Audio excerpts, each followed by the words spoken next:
Good afternoon, car enthusiasts and Datsun enthusiasts all over. My name is Brian. I'm here today with Walker Z Racing, and today I wanted to talk about gauges. Now, I'm running personally Speedhut gauges in my car. I've got their tachometer, their GPS speedometer with fuel sensor, and some other ones.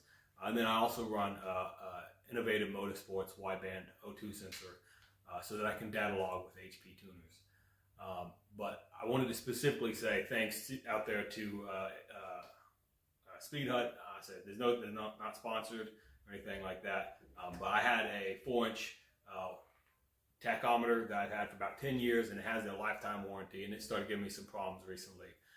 And I called them up, and I was highly expecting that it was going to be, hey, let's troubleshoot it, let's do this, let's do that. And it wasn't. It was, hey, take it out, send it in immediately, and we'll fix it or replace it. I sent it in on their dime. They paid for the shipping as well, and then just sent it back, replacing the whole main circuit board.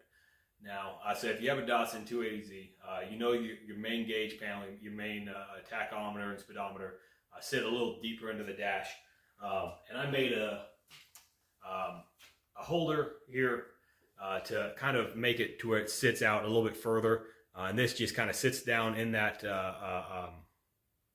gauge pod, and it sits about 2 inches back, and then this kind of ring compresses and pushes these little expansion fingers out to make sure that it's set tight.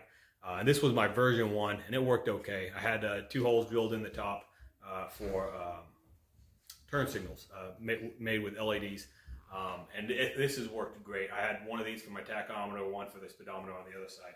But what I noticed is, I said whenever I try to use it, I said it just didn't really sit as tight in there as I wanted.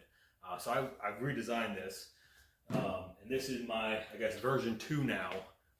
It still has the same, fingers just to make sure that it stays centered.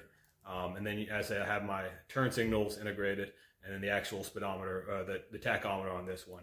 But this one, I actually designed it with the actual full-on arm that sticks back to where it actually bolts into the car. And it's, I say, pretty wide up here. It's very stiff to where it shouldn't have any issues holding up over the next couple of years. Now, one of the design issues I haven't really 100% figured out yet is really how to keep the tachometer in place. So for right now, at least, I've just got it hot glued. You can see some glue there, some glue on the bottom. I didn't want to use any permanent glue. I didn't want to use any epoxy or anything like that. But hot glue, I think, is high temp, so it should hold fine. And if it does, I'll go back in the future and adjust that. But this is what I'm working with right now. I'll get you in the car here in a second and see what it looks like.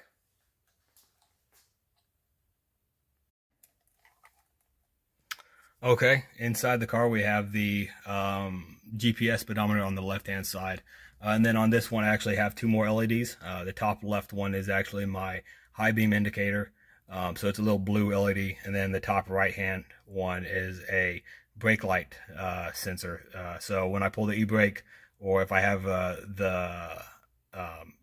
it's not the propitiating valve, but the brake valve in the engine bay.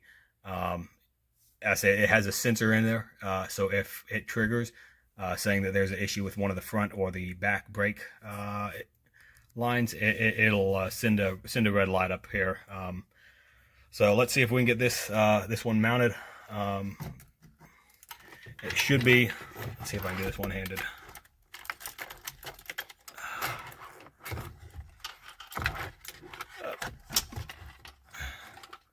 Should be pretty simple as just pushing that in.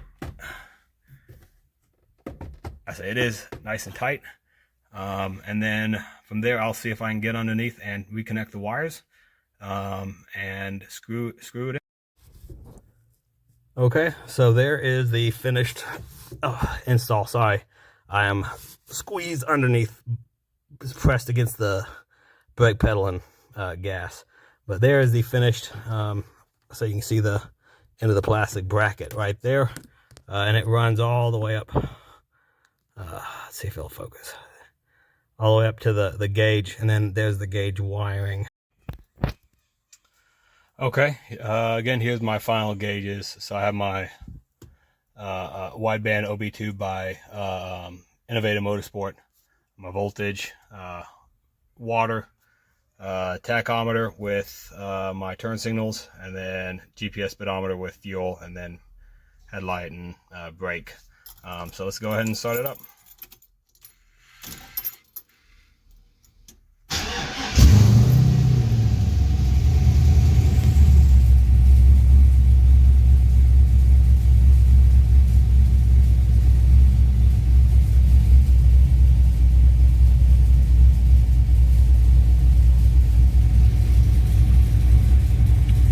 And there it is.